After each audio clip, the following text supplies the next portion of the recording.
হাজার বছর আগে আলাকন্দাপুরামের রানী মান্দিরা খুন হয় তারই বিশ্বস্ত এক লোকের হাতে। নিজের ভালোবাসা অসম্পূর্ণ রেখে মারা যাওয়ার কারণে তার অতৃপ্ত আত্মা আজও ঘুরে বেড়ায় পৃথিবীতে। কিন্তু অনেক বছর পর যখন তারই মতো দেখতে এক মেয়ের জন্ম হয়, তখনই মান্দিরার আত্মা সুযোগ পায় তার অসম্পূর্ণ কাজ সম্পূর্ণ করার। কিন্তু কেন খুন করা হয়েছিল মান্দিরাকে এবং কিভাবে সে তার সাথে হওয়া অন্যায়ের বদলা নিবে, সেই সব রহস্যই জানবো আজকের গল্পে। মুভির নাম মান্দিরা।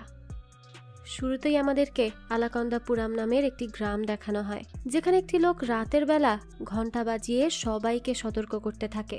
সে সবাইকে বাসার মধ্যে চলে যেতে বলে, বিশেষ করে ছেলেদের, কারণ এই এলাকায় রাত হলেই এক আত্মার আবির্ভাব ঘটে, আর সেই আত্মা যাকেই পায় তাকেই তুলে নিয়ে চলে যায়। তাই সবাই তখন তাড়াতাড়ি করে বাসার মধ্যে ঢুকে পড়ে। কিন্তু সেই ঘন্টা বাজানো লোকটি সেখানে একজন পুরোহিতকে দেখতে পায়। এই লোকটিকে সে আগে কখনো এই গ্রামে দেখেনি, তাই সে কৌতূহলবশত ওই লোকটির কাছে যায় আর দেখে যে সে বাঁশি বাজাচ্ছে। লোকটি তখন ওই পুরোহিতের কাছে গিয়ে তাকে বলতে থাকে সে যেন এমন করে বাঁশি বাজানো বাদ দিয়ে দ্রুত কোথাও গিয়ে লুকিয়ে পড়ে, কারণ ওই আত্মা যে কোনো সময় চলে আসবে। তো সেই কথাটা বলতে না বলতে হঠাৎই সেখানে অদ্ভুত শব্দ শুনতে পাওয়া যায় আর অনেক বেশি বাতাস হতে থাকে, যেটা দেখে ভয় পেয়ে লোকটি দ্রুত সেখান থেকে চলে যায়। কিন্তু দেখা যায় সেই পুরোহিত সেখানেই বসে থাকে আর কিছু একটা বুঝতে পেরে তাড়াতাড়ি করে তার পরিধেয় কাপড়ের উপরেই একটি ছবি আঁকে। এরপর সে মন্ত্র পড়তে থাকে। তখন দেখা যায় ওই আত্মাটি আবারও ফিরে চলে যায়, যেটা দেখে তো সেই গ্রামের সবাই খুব খুশি হয় আর সবাই মিলে বাইরে বেরিয়ে আসে। এরপর বলতে থাকে যে এই পুরোহিত তো তাদের এই ভয়ঙ্কর আত্মার হাত থেকে বাঁচাতে এসেছে। এটা বলে সবাই তার জয়গান করতে থাকে। তখনই পুরোহিত বলে যে তারা একেবারে এই আত্মা থেকে এখনো মুক্তি পায়নি। এই আত্মাটি গ্রামেরই পাহাড়ের পেছনের একটি মহলে রয়েছে, কিন্তু কিছু মানুষ তাকে জাগানোর চেষ্টা করছে, তবে এখন পর্যন্ত তারা সফল হয়নি। তবে একবার যদি তারা সফল হয়ে যায় তাহলে কিন্তু আত্মাটি সবকিছু ধ্বংস করে ফেলবে, তখন আর কেউ রেহাই পাবে না। এই কথা শুনে তো গ্রামের সবাই অনেক ভয় পেয়ে যায় আর তারা এর থেকে বাঁচার জন্য এবার পুরোহিতের কাছে একটা উপায় জানতে চায়। তখনই পুরোহিত বলে যে সে তার এই কাপড়ে একজনের ছবি এঁকেছে আর এই লোকই তাদের সবাইকে ওই আত্মার হাত থেকে বাঁচাতে পারবে। তো এখান থেকে দৃশ্য পরিবর্তিত হলে আমাদেরকে একজন লোককে দেখানো হয়, তার নাম ভারাতি। সে একজন বি গ্রেড অর্থাৎ অশ্লীল মুভির স্ক্রিপ্ট রাইটার এবং ডিরেক্টর, আর আজকেও সে তেমনই একটি স্ক্রিপ্ট লিখছিল। তো তখনই সেখানে তার ফ্ল্যাটমেট আসে আর তার কাছে ওয়াটার ট্রাক কখন আসবে তা জানতে চায়। এটা শুনেই তো ভারাতি রেগে যায় আর বলে যে সে কত ইম্পর্টেন্ট একটি কাজ করছে, আর এই দিকে সে এসে তার কাছে ওয়াটার ট্রাক কখন আসবে সেটা জানতে চাচ্ছে। সে তো তার কাজে ব্যাঘাত ঘটিয়ে দিল। তখন তার ফ্ল্যাটমেট বলে যে এমন তো না যে সে বাহুবলী মুভির স্ক্রিপ্ট লিখছে, সে তো অশ্লীল মুভির স্ক্রিপ্ট লেখে, তা সেটা আর এমন কি ইম্পর্টেন্ট হলো? ভারতী তখন বলতে থাকে যে তার এই মুভি একটা আর্ট, আর এটাকে এত অবহেলা করার মতো কিছু নেই। এইসব মুভিতে সে ছেলে মেয়েদের ইমোশন আর ফিলিংস ফুটিয়ে তোলে, তো এর থেকে ভালো আর কি হতে পারে? ফ্ল্যাটমেট তো তখনও তাকে একের পর এক কথা শোনাতে থাকে আর রাগ হয়ে তার গায়ে তোয়ালেই ছুঁড়ে মারে। তখন ভারাতি বলে এই যে সে এখন তাকে তোয়ালে ছুঁড়ে মারলো, এটা হয় নর্মাল মুভিতে, আর যদি কোনো মেয়ে এটা করে তাহলে সেটি হবে বি গ্রেডের মুভি। শুধু এতটুকুই তো পার্থক্য। মানে কি লজিক কিনা দিচ্ছে সে। যাই হোক, তো কিছুক্ষণ পর ভারাতির কাছে একজন প্রডিউসারের কল আসে, যার সাথে কাজ করার জন্য ভারাতি অনেক দিন ধরে অপেক্ষা করছিল। এটা তার স্বপ্ন। তো সে তাকে ফোন দিয়ে বাসার নিচে আসতে বলে।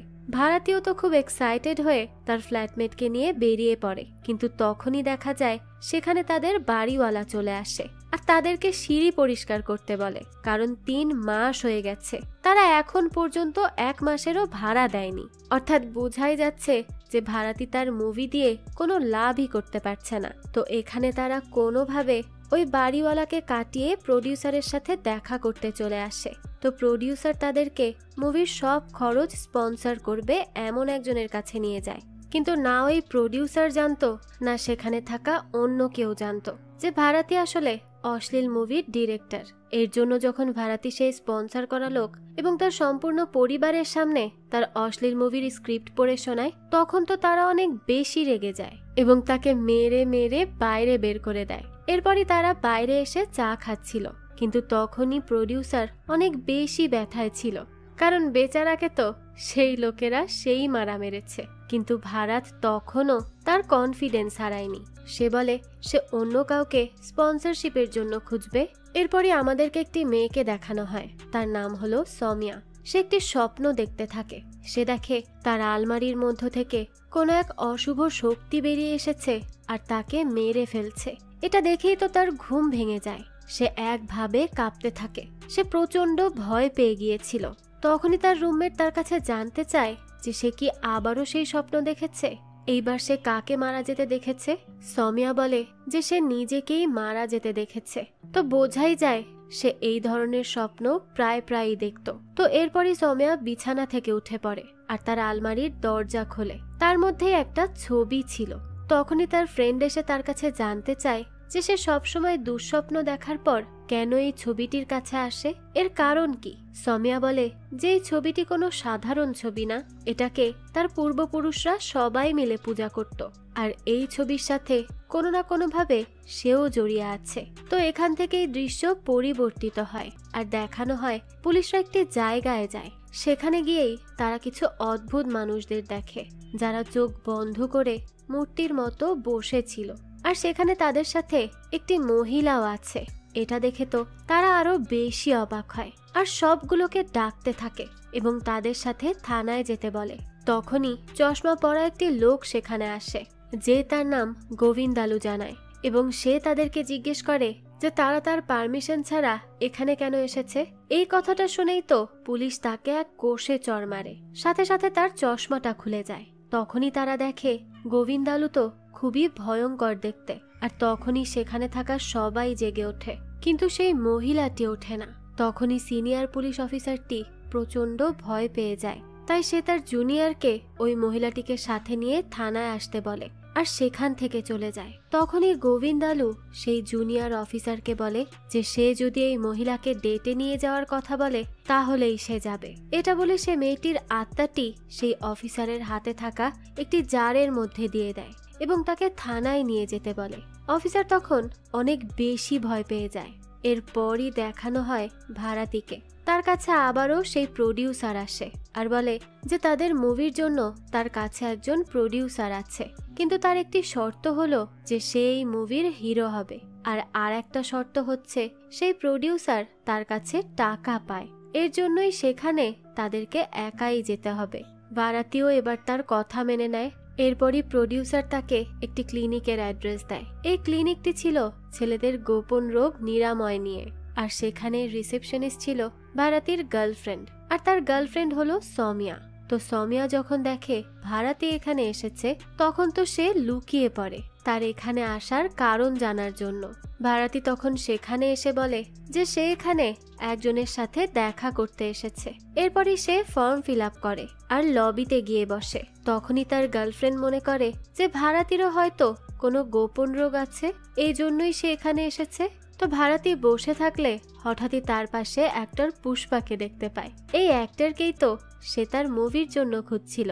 তাকে পেয়ে সে তাকে তার মুভির অ্যাক্টর হওয়ার জন্য অনুরোধ করতে থাকে, কিন্তু প্রথমে তো সে তার কথায় রাজিই হয় না। তবে কিছুক্ষণ পরই দেখা যায় পুষ্পা ডাক্তারের সাথে দেখা করলে ভারাতিও তার পেছন পেছন আসে, আর তখন তো পুষ্পা তার সমস্যার কথা লজ্জায় বলতেই পারছিল না। তখন সে ভারাতিকে বলে যে সে যদি তার সমস্যাগুলো নিজে ডাক্তারের কাছে বলে তাহলে সে তার মুভি করবে, আর তখনই ভারাতিকে বাধ্য হয়ে তার কথা মতো কাজ করতে হয়। কিন্তু যখন সে বেরিয়ে আসে তখনই তার কাছে চলে আসে সৌমিয়া, আর সে তাকে বলে যে সে এখানে কোন সমস্যা দেখানোর জন্য এসেছে যা সে জানে না।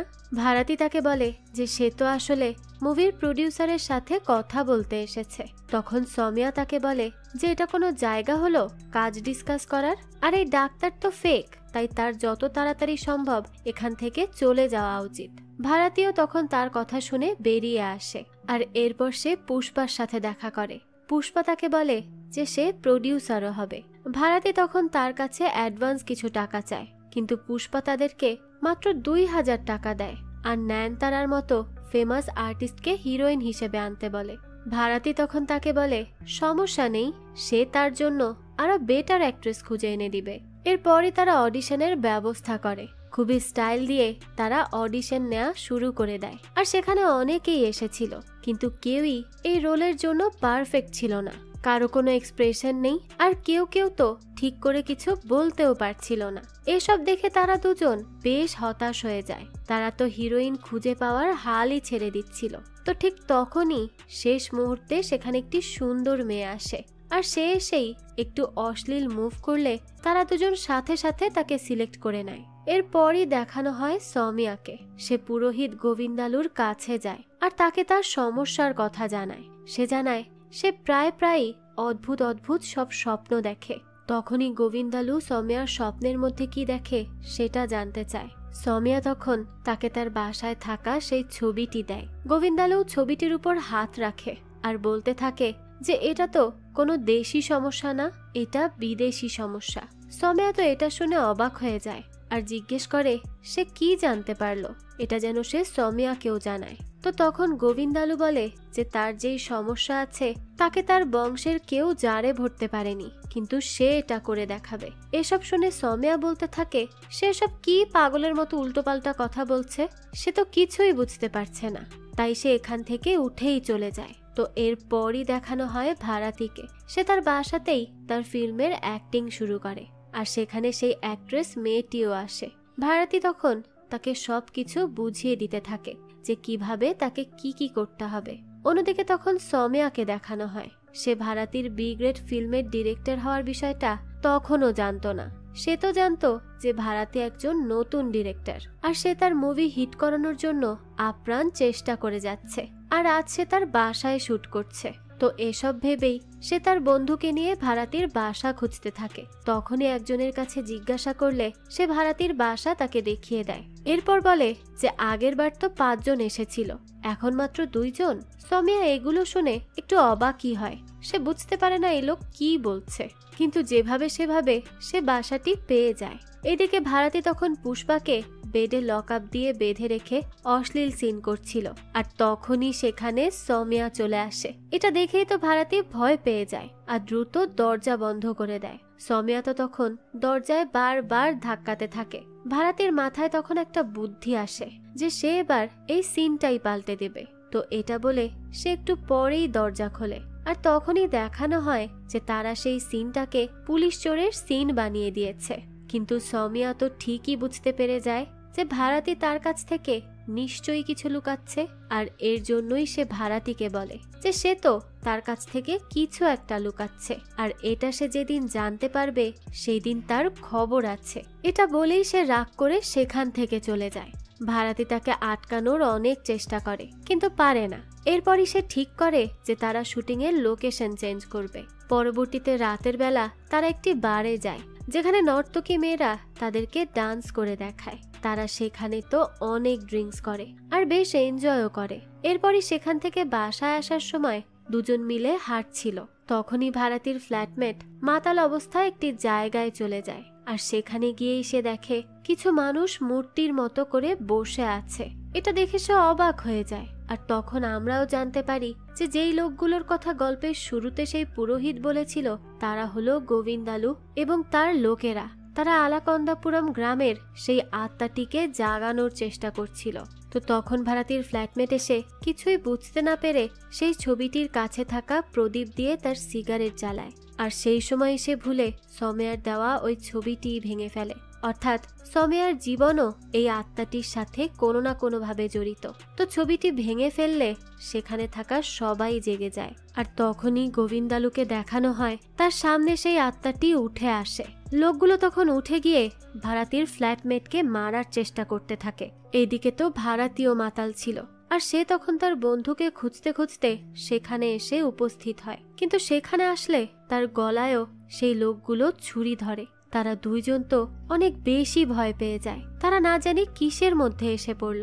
ঠিক তখনই ভারাতী সেখানে থাকা আবির লোকেদের মুখে উড়িয়ে দেয় আর তার বন্ধুকে নিয়ে পালাতে থাকে। পথে সে তার সেই প্রডিউসারকে কল করে এবং তাকে লোকজন নিয়ে তাদেরকে বাঁচাতে আসতে বলে। কিন্তু প্রডিউসার ভাবে যে ভারাতি তার বাচ্চাদের নিয়ে কোনো শো দেখার জন্য আসতে বলেছে, আর এতে তো ভারাতি খুবই রেগে যায়। আর সেই সময় আবার প্রডিউসারও তার পেছনের লোকজনকে দৌড়াতে দেখে সেখান থেকে পালিয়ে যায়। অনেকক্ষণ দৌড়াদৌড়ি করার পর তারা একটি মোড়ে গিয়ে পড়ে আর সবাই তাদেরকে ঘিরে ধরে। তখনই তারা দুজন দুটি লাঠি নেয় আর তাদেরকে বেধড়ক মারতে থাকে। এরপর কোনো মতে ওখান থেকে পালিয়ে বাসায় চলে আসে। আর এখানে এসেই তারা বাইরে দেখে বন্যা হচ্ছে। তখনই ভারাতি তার বন্ধুর উপর রাগও করেছিল যে তার জন্য তো আছে মরতে বসেছিল।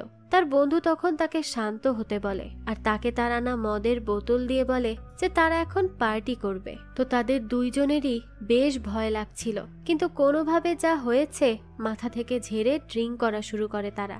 কিন্তু ভারাতি বেশিরভাগ মদ খেয়ে নেয় আর তখনই সেখানে লাইটও চলে যায়। সে সময় ফ্ল্যাটমেট মোমবাতি জ্বালায়, কিন্তু দেখা যায় অন্য রুম থেকে একটু অদ্ভুত আওয়াজ শুনতে পায় সে।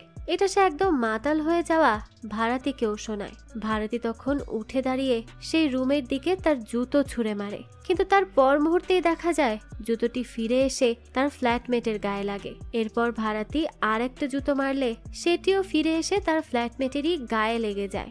এখন তো তারা দুজনই ভয় পেয়ে ওঠে যে এটা কিভাবে সম্ভব। তাই তারা ধীরে ধীরে সেই রুমে যায় আর কে আছে তা দেখার চেষ্টা করে। তখনই একটি অশুভ শক্তি এসে তার ফ্ল্যাটমেটকে টেনে রুমের মধ্যে নিয়ে চলে যায়। তারা তো তখন অনেক বেশি ভয় পেয়ে গিয়েছিল। ভারাতি কোনোভাবে তাকে বাঁচিয়ে সেখান থেকে পালাতে থাকে, কিন্তু শিরের নিচেই তখন তারা একটি রক্তাক্ত দেহ পড়ে থাকতে দেখে। আর যখন তারা নিচে নামতে যায় তখনই দেখা যায় লাশটি তাদের দিকে তাকায়। এরপরই তারা যখন পা ফিরিয়ে নেয় সেটিও মুখ ফিরিয়ে নেয়। এটা দেখে তো তারা দুজনই বেশ কিছুক্ষণ পা উঁচু নিচু করতে থাকে, যেটা তাদের মজাও লাগতে থাকে। বুঝুন অবস্থা, এরকম সিচুয়েশনে নাকি তাদের মজা লাগছে। আর ঠিক তখনই তাদের সামনে একটি আত্মা চলে আসে। তারা তো আবারও ভয় পেয়ে বাসার মধ্যে চলে যায়, কিন্তু তখনই তারা পেছনে সেই রুমের দিকে তাকাতেই প্রচন্ড ভয় পাচ্ছিল। এই জন্য অন্যদিকে ফিরেই দাঁড়িয়ে থাকে। তো সেই সময় আবার আমাদের সমিয়াকে দেখানো হয়। সে আবারও স্বপ্ন দেখে, যেখানে সে দেখে যে ভারাতি আর তার ফ্ল্যাটমেট মারা গেছে। এটা দেখেই তো সে খুব ঘাবড়ে যায়।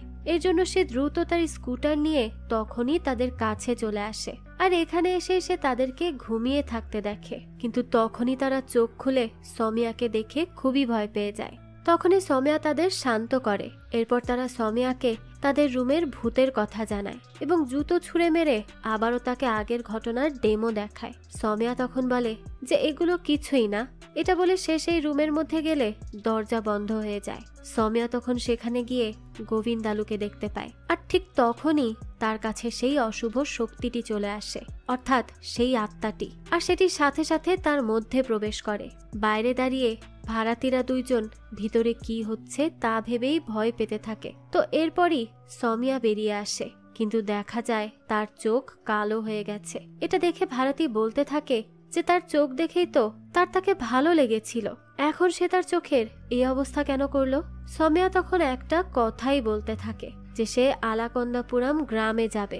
ভারাতি তখন তাকে ফালতু ভয় দেখাতে মানা করে, কিন্তু সেই সময়ই দেখা যায় সমিয়া উল্টো হয়ে যায়। এটা দেখেই তো তারা দুজন অনেক বেশি ভয় পায় আর তাকে আলাকন্দাপুরমে নিয়ে যাওয়ার জন্য রেডি হয়ে নেয়। তখনই আমাদেরকে একটি দৃশ্য দেখানো হয়। আলাকন্দাপুরম গ্রামের দুই পাহাড়ের মাঝে একটি মহল ছিল, আর সেই মহলেই ছিল এক সুন্দরী নারী। তার নাম কি এবং তার কি পরিচয় তা তো আমরা পরবর্তীতেই জানতে পারবো। তো এরপরই দেখানো হয় ভারাতি আর তার ফ্ল্যাটমেট মিলে সমিয়াকে একটি বিশাল বড় বটগাছের সামনে নিয়ে আসে। সমিয়া তো তখন ওই বটগাছের সামনেই দাঁড়িয়েছিল, আর পেছনে দাঁড়িয়ে দুইজন ভয়তে কাঁপছিল। ঠিক সেই সময় সেখানে পুষ্পা চলে আসে আর বলে যে তারা এখানে কি করছে, আর কাল রাতে তাকে মিস কল কেন দিয়েছে। ভারাতি তখন তাকে কালকে রাতে হওয়া সব ঘটনা জানায়, কিন্তু পুষ্পা তো তখন এটা নিয়ে মজা করলে সমিয়া এসে তাকে একটা চড় মেরে দেয়। এরপরই তারা পুষ্পার গাড়িতে করে আলাকন্দাপুরমের উদ্দেশ্যে রওনা হয়, কিন্তু সেখানে পৌঁছাতেই ভারাতি দেখে তার পাশ থেকে সমিয়া গায়েব হয়ে গেছে।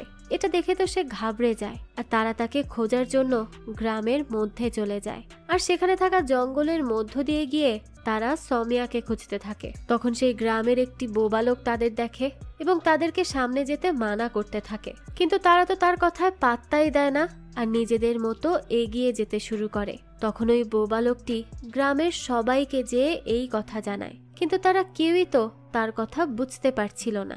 আর ঠিক তখনই দেখা যায় সুৎসায়ের নামের সেই ঘন্টা বাজানো লোকটি এসে তার কথা শুনে বুঝতে পারে। আর তখন সে অনেক বেশি ঘাবড়ে যায় আর বলে যে 3 জন লোক এখানে এসে সেই মহলের মধ্যে যাচ্ছে, তার মানে তারা সেই আত্মাটিকে মুক্ত করে দিবে আর সেই আত্মার সবকিছু শেষ করে দিবে। গ্রামের সবাই তো তখন অনেক বেশি ভয় পেয়ে যায় যে এবার না জানি তাদের সাথে কি হতে চলেছে। তো এইদিকে সমিয়াকে দেখানো হয় সে সেই পরিত্যক্ত মহলের কাছে যায় আর সেখানের দরজা খোলে। তাকে খুঁজতে খুঁজতে তারা 3 জনও সেখানে চলে আসে। এবার তারাও সেখানে প্রবেশ করে। এরপরই তারা 3 জন 3 দিকে ভাগ হয়ে যায় আর সমিয়াকে খুঁজতে থাকে। তখনই ভাড়াতি তার সামনে একটি সিংহাসন দেখতে পায় যার উপর একটি লোকের মূর্তি বসেছিল। অন্যদিকে পুষ্পা একটি ছবিতে একজন মহিলাকে দেখে আর এটা দেখে বলতে থাকে যে সে তো খুব হট, সে তার মুভির নায়িকা হলে খুব ভালো হতো। সে এই কথা বলার সাথে সাথে হঠাৎই একটি জায়গার মধ্যে পড়ে যায় আর তখনই চারদিক থেকে ধোয়া ধোয়া হয়ে যায়। সেই সময় সেই মহিলাটি সেখানে এসে উপস্থিত হয় এবং সে তার কাছাকাছি আসতে থাকে। এদিকে ভাড়াতির বন্ধুকে দেখানো হয় সে টর্চ দিয়ে খুঁজতে থাকলে হঠাৎ করেই তার সামনে একটি মূর্তি চলে আসে। এটা দেখেই তো সে ভয় পেয়ে যায়। এরপর আমাদের আবারও ভাড়াতিকে দেখানো হয় সে মূর্তিটির কাছে গেলে সেটি একদম ধুলোয় মিশে যায়, যেটি দেখে সে প্রচন্ড ভয় পেয়ে সেখান থেকে পালাতে থাকে। আর তখনই সমিয়াকে দেখতে পাই আমরা সে একটি কফিনের সামনে চলে যায় আর কিছু একটা জাদু করতে থাকে। তবে এর পরপরই সে অজ্ঞান হয়ে সেখানেই পড়ে থাকে। সেই সময় তার কাছে ভাড়াতি আসে এবং তাকে জাগানোর চেষ্টা করতে থাকে। তো বেশ কিছুক্ষণ পর সমিয়া জেগে উঠলে এবার সে স্বাভাবিক হয়। তবে সে বুঝতে পারে না যে সে এখানে কি করছে। ভাড়াতি তাকে বলে সে তাকে পরে সবকিছু বুঝিয়ে বলবে। এই বলে বাকি 2 জনকে নিয়ে সেই মহল থেকে বেরিয়ে আসে। পরবর্তীতে তারা সেই গ্রামের একটি ঘরের মধ্যে গিয়ে লুকিয়ে পড়ে। তখনই দেখানো হয় সেই কফিনের মধ্য থেকে একটি শক্তি বেরিয়ে আসে। সে সময় আবহাওয়া আবারও চেঞ্জ হয়ে যায়। এটা দেখে তো সেখানে সেই পুরোহিতটি আবারও চলে আসে। তখন সুৎসায়ার সবাইকে বাইরে এসে একত্র হতে বলে। তার কথা শুনে সবাই সেখানে আসে। তখন পুরোহিত গ্রামের লোককে আলাদা হয়ে দাঁড়াতে বলে। এরপর সে সেই 4 জনকে দেখিয়ে বলে যে এরা সেই মহলে থাকা আত্মাকে জাগিয়ে দিয়েছে, কিন্তু তারা তো আর জানে না রানী মন্দিরার আত্মা। এটা বলার পরই সে বহু বছর আগের কাহিনী বলতে থাকে। এই আলাকন্দাপুরামে একটি সাম্রাজ্য ছিল যেটি হলো মন্দিরার সাম্রাজ্য। সে এখানে রাজ করত। তখন দেখানো হয় বাকি সব রাজ্যের মতো একটি রাজ্য এখানের মহল দেখে এটি রাজ করার কথা ভাবে আর এখানে আক্রমণের প্রস্তুতি নেয়। তখনই মন্ত্রী সেই রাজাকে জানায় যে এই রাজ্যে কোনো রাজা নেই, আছে একজন রানী। কিন্তু কোনো এক কারণে আজ পর্যন্ত কোনো রাজ্যই এখানে এসে রাজ করতে পারেনি। এখানে শুধু ওই রানীরই রাজ চলে। কিছু তো একটা অবশ্যই আছে যার জন্য কেউই আজ পর্যন্ত ওই নারীর সাথে জিততে পারেনি। রাজা তখন তাকে বলে যে সে এবার তাকে জিতে দেখাবে। তারা কালকেই সেখানে আক্রমণ করবে, তাই আজ রাতেই তারা প্রস্তুতি নিবে। এরপর রাতে দেখানো হয় রাজা তার কক্ষে ঘুমিয়েছিল। তখনই তার কাছে আসে মন্দিরা। সে তার মুখ লুকিয়ে এখানে আসে আর রাজার গলায় তলোয়ার ধরে। রাজা তখনই উঠে গেলে সে রাজাকে বলে যে তার রাজ্যের দিকে যেন সে চোখ তুলেও না তাকায়। এটা বলেই চোখের পলক এসে উধাও হয়ে যায়। তখনই তো রাজা প্রচন্ড ভয় পেয়ে যায় আর দ্রুত বাইরে আসে। সেখানে এসেই সে তার মন্ত্রী এবং সেনাদের বলে যে সে স্বপ্নে দেখেছে যে তার কাছে মন্দিরা এসেছে। তখনই মন্ত্রী রাজার গলায় রক্ত দেখে আর বলে সে স্বপ্ন নয়, মন্দিরা আসলে এখানে এসেছিল। রাজা তো তখন তাদের উপর অনেক রেগে যায় আর বলে যে তারা থাকতে মন্দিরা কিভাবে তার কাছে আসতে পারলো। সে এখনই মন্দিরার কাছে যাবে এবং তাকে শিক্ষা দিয়েই ছাড়বে। এটা বলে সে তার ঘোড়া নিয়ে মন্দিরার মহলের মধ্যে যায় আর এরপরই সকাল হয়ে যায়। তখনও রাজা ফিরে না আসলে মন্ত্রী সেখানে আক্রমণ করার প্রস্তুতি নেয়। ঠিক তখনই দেখা যায় রাজা ঘোড়ার উপর শুয়ে সেখানে আসে আর বলে যে মন্ত্রী ঠিকই বলেছিল, মান্দিরার সাথে জেতা অসম্ভব। মন্ত্রী তখন তার কাছে জানতে চায় যে মান্দিরার কাছে এমন বিশেষ কি আছে যার জন্য সে সবসময় জিতে যায়। রাজা বলে যে তার কাছে যা আছে তার কারো কাছে নেই। তখনই আমাদেরকে রাজগুরুকে দেখানো হয়, সে সূর্যকে নমস্কার জানাচ্ছিল। তখনই তার কাছে মন্ত্রী আসে আর তাকে বলে যে সে এখানে কি করছে। এদিকে পাশের রাজ্য তাদের উপর আক্রমণ করার কথা ভাবছিল। তখনই রাজগুরু তাকে বলে যে তারা কিছুই করতে পারবে না, কারণ মন্দিরার কাজ হয়ে গেছে। তখনই কাল রাতে ঠিক কি হয়েছিল সেটা দেখানো হয়। রাজা সেখানে প্রবেশ করে আর মন্দিরাকে খুঁজতে থাকে। এরপরই সে তার রুমে গেলে মন্দিরা সেখানে থাকা পুলের মধ্য থেকে বেরিয়ে আসে। তাকে দেখেই তো রাজা মুগ্ধ হয়ে যায় আর তার দিকে হা করে তাকিয়ে থাকে। এরপরই মন্দিরা আলো নিভিয়ে দেয়। তো রাজগুরু এটি মন্ত্রীকে জানালে মন্ত্রীর মন্দিরাকে দেখতে ইচ্ছে করে। তখনই একজন এসে রাজগুরুকে জানায় যে রানী মন্দিরা তাকে ডেকে পাঠিয়েছে। রাজগুরু তখনই মন্ত্রীকে নিয়ে মন্দিরার কাছে যায়। সে সময়ই মন্দিরার একজন পা টিপে দিচ্ছিল আর মন্দিরা দাবা খেলছিল। তো তার লোক রাজগুরুকে বলে যে সে মন্দিরার কথা ভুলে কিভাবে গেল। সেনা তাকে অনেক শক্তিশালী কিছু যোদ্ধা খুঁজে এনে দিতে বলেছিল যার সাথে মন্দিরা গেম খেলবে। রাজগুরু তখন বলে যে সে এটা কিভাবে খুঁজবে।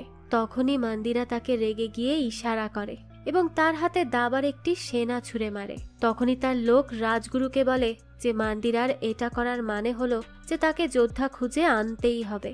রাজগুরুর তখন আর কিছুই করার থাকে না।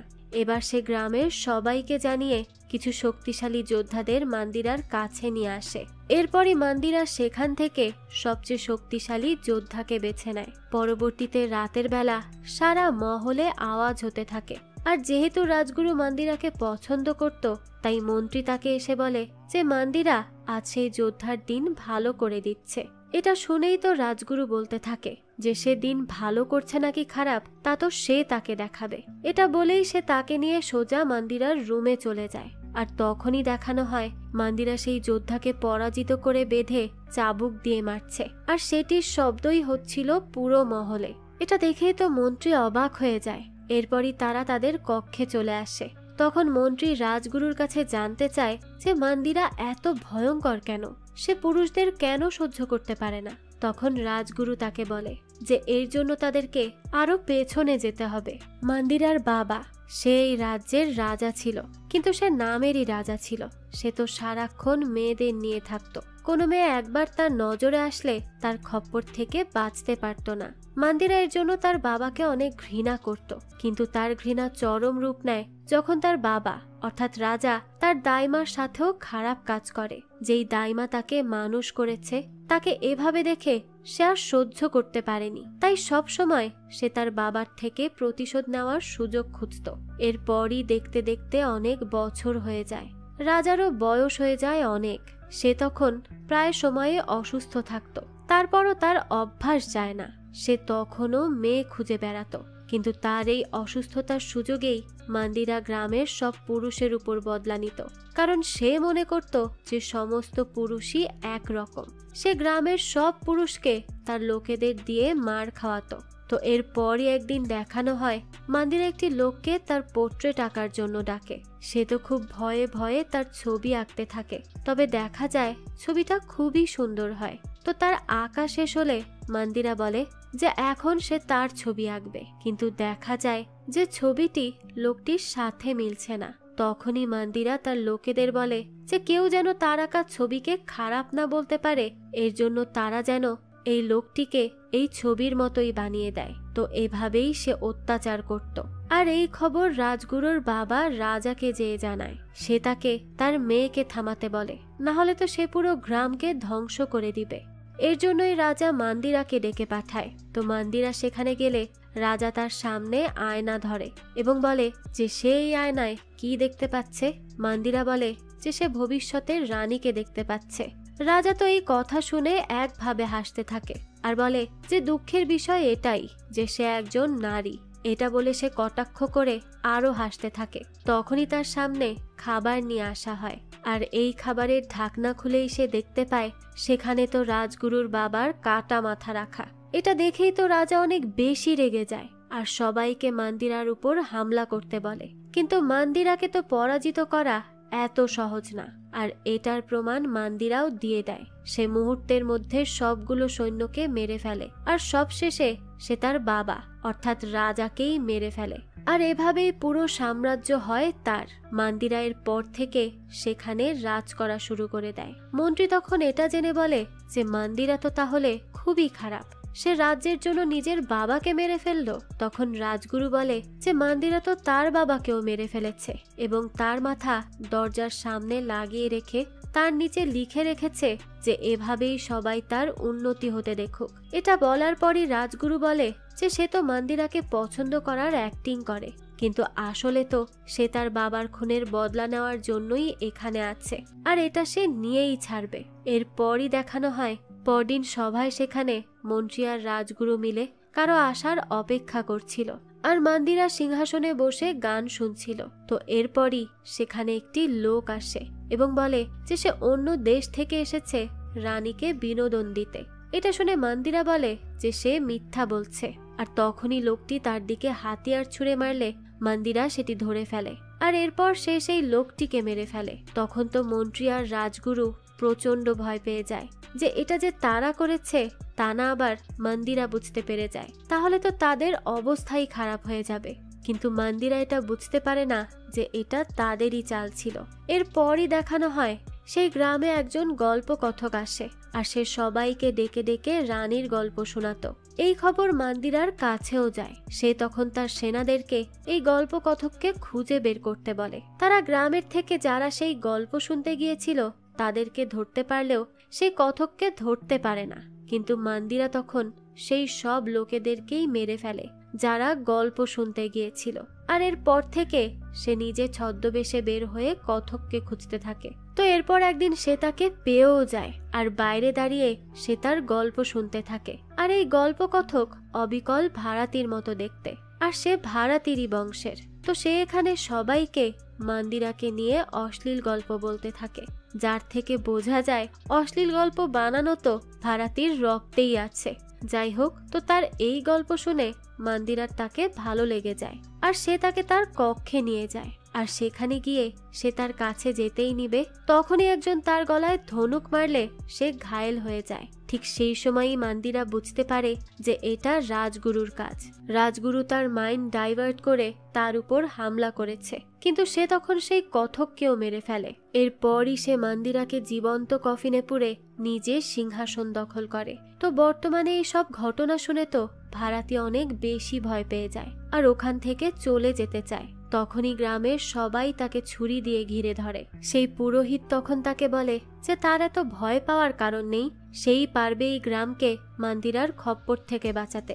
সে আরো বলে যে সেই অমাবস্যার রাতে একটি অনেক বড় রিচুয়াল করবে, তারপর ভাড়াতিকে যা করতে হবে সে বলে দিবে, আর এটা তাদেরকে মন্দিরার রাগ সর্বোচ্চ সীমায় ওঠার আগেই করতে হবে। এটা বলেই তারা রিচুয়ালের প্রস্তুতি নেয় এবং রিচুয়াল শুরুও করে দেয়। সে তখন তাদের কাছে সিলভার ল্যাম্প চায়, কিন্তু তারা তাকে পিতলেরটা দিয়ে দেয় আর বলে যে সিলভার ল্যাম্প আনতে তাদেরকে অনেক দূরে যেতে হবে। এখন সে তাই যেন এই দিয়েই কাজ চালিয়ে নেয়। পুরোহিত তখন মেনে নেয়।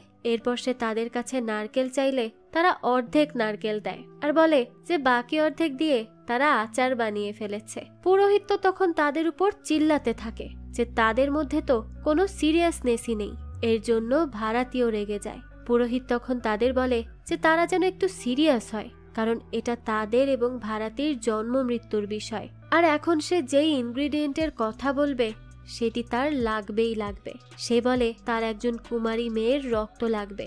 এই কথা শুনে তো সবাই চুপ হয়ে যায়। কেউই তো সেই রক্ত এনে দিতে চায় না, বরং সমিয়াও দিতে চায় না। কিন্তু তখনই একজন বৃদ্ধ কুমারী মহিলা এসে তার রক্ত দিতে রাজি হয়। তো এরপরই রক্ত দিয়ে সবকিছু বানিয়ে এবং ভাড়াতিকে সাজিয়ে তারা সেই মহলের কাছে যায় আর শুধু ভাড়াতিকে ভেতরে যেতে বলে। ভাড়াতি তো খুবই ভয় পাচ্ছিল, তারপরও সে ভয়ে ভয়ে সেখানে গিয়ে উপস্থিত হয়। এরপর সে মন্দিরাকে তার সামনে এসে কথা বলতে বলে। তখনই মন্দিরা তার সামনে আসে। এতে তো সে প্রচন্ড ভয় পেয়ে যায় এবং সেখান থেকে পালিয়ে যেতে থাকে, কিন্তু মন্দিরা তাকে ধরেই ছুঁড়ে মারে। এরপরই সে তাকে ধরে তার কাছে গল্প শুনতে চায়। যেই গল্প সেই কথক তাকে শুনিয়েছিল। অর্থাৎ সে ভারাতীকে সেই কথক মনে করতে থাকে, কিন্তু ভারাতী তো সেই গল্প জানে না। এর জন্য সে নিজের বানানো গল্প বলতে থাকে। মন্দিরা তাকে বলে যে সে তাকে মারতে পারবে না, কিন্তু সে সেই গল্পটাই শুনতে চায়, অর্থাৎ সেই কথকেরই গল্প। তবে ভারাতী তো তখনও না বলতে পারলে সে আবারও তাকে ছুঁড়ে মারে। এরপরই পুরোহিত ভারাতীকে কল করে এবং জানতে চায় যে মন্দিরা কোথায়। ভারাতী বলে যে সে তার কাছে আসছে। পুরোহিত তখন তাকে বলে যে সে যেন তাকে জড়িয়ে ধরে এবং কিস করে। এটা শুনেই তো সৌমিয়ার রাগ হয়ে যায় আর সে তাকে ভণ্ড বলে মারতে থাকে। তো তখনই দেখা যায় মন্দিরা সেখান থেকে গায়েব হয়ে যায়। সে একটা জায়গায় যেয়ে বসে থাকলে পুরোহিত ভারাতীকে তার কাছে যেতে বলে এবং তার গালে সেই রক্ত লাগিয়ে দিতে বলে। কিন্তু ভারাতী দেখে মন্দিরা তো তার দিকে তাকিয়ে কান্না করছে এবং খুবই কষ্ট নিয়ে তার দিকে তাকিয়ে আছে। মন্দিরা তখন সেই কথকের সাথে কাটানো সেইটুকু মুহূর্তই মনে করতে থাকে। সেই কথকই ছিল তার প্রথম ও শেষ ভালোবাসা। সবাইকে তো সে তার রূপের ঝলক দেখিয়ে পাগল করত, সবাই তো তার প্রেমে মুগ্ধ হয়ে যেত। তবে সে সেই প্রথমবার কথকের প্রেমে পড়েছিল। সে তাকে পাগলের মতো ভালোবেসে ফেলেছিল। তবে দুর্ভাগ্যবশত তারা এক হতে পারেনি। সেই কষ্ট এখনো মন্দিরার ভেতর আছে। তো এই সব শুনে ভারাতীও তখন তার চোখের দিকে তাকায়। তাই সে আর ওই রক্ত তার গালে লাগাতে পারে না। কিন্তু তখনই দেখা যায় মন্দিরা নিজেই তার হাত থেকে তার গালে রক্ত লাগিয়ে নেয় আর আবারও কফিনের মধ্যে চলে যায়। এরপর ভারাতী বেরিয়ে আসে আর সৌমিয়াকে হাঁক করে। এরপরই তারা সেখান থেকে যেতে থাকে, কিন্তু পুরোহিত তো পেছনেই পড়ে যায়। আর তখনই সে পেছনে ঘুরতে গেলে তার সামনে মন্দিরার আত্মা চলে আসে। এবার সে তাকেই বশ করে ফেলে, অর্থাৎ সে এখনো শেষ হয়ে যায়নি। তো এই দৃশ্যের সাথে সাথে এই গল্পটারও এখানেই সমাপ্তি ঘটে। তবে মন্দিরার আত্মা যেহেতু এখনো তুষ্ট হয়নি, তাই হতে পারে সে আবারও ফিরে আসবে সবার আতঙ্ক হয়ে।